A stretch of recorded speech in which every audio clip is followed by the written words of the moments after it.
Magandang hapon po. Nabulabog ng rambol ang isang burol sa Malabon at dalawang lalaki roon ang kinuyog. Isa ang patay matapos mabugbog at masaksak. Arestado ang mga suspect ng isa. Nagkubli pa sa tangke ng tubig. Nakatutok si EJ Gomez. Pasado alas 2 ng madaling araw noong Biyernes, kita sa kuhang ito ang pagpasok ng ilang kalalakihan sa isang lamay sa Jacobe Compound sa Barangay Maysilo, Malabon. Maya-maya, may nambato at mabilis na nagkagulo. Isang lalaki ang hinabol at hinila ang isa pa.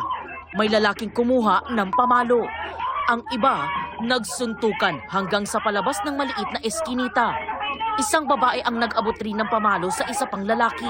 Hanggang paulit-ulit nang hinampas ng dalawang lalaki ang dalawa pang lalaki na na-corner nila sa gate ng compound.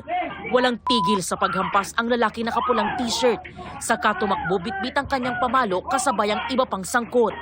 Iniwan nila ang dalawang biktima na bugbog sarado at may mga saksak pa sa katawan.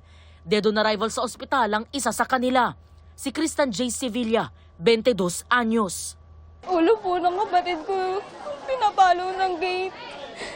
Tapos nung inusod po nila, binalibag lang nila sa sahig. Tapos tinuloy-tuloy po nila yung pamukpok ng tubo na bakal habang may sumasaksak po sa kapatid ko. Giit ng kaanak niya na damay lang si Kristan na tinawag lang daw ng mga sospek at kanya mga kaibigan na nakatambay sa lugar. Nagpapagaling pa sa ospital ang isa pang biktima. Ayon sa pulisya, away ng dalawang grupo ang pinagmulan ng rambol. Pero lumalabas na pangalawang gulo pala ang nakuna ng CCTV.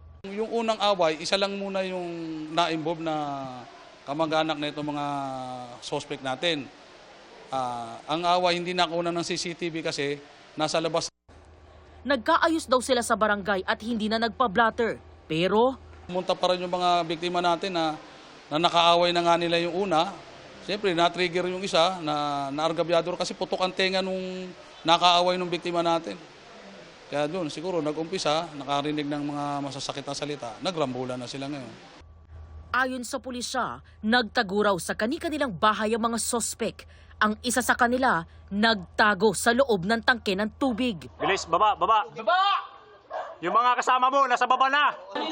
Sige na! Ikaw kanina yung may ibang hawak na baby, diba? Sabi ko wala kang Sige na! Ang damit! Mahaharap sa reklamong murder ang mga sospek na nakadetain sa custodial facility ng Malabon City Police. Para sa GMA Integrated News, EJ Gomez, nakatutok, 24 oras.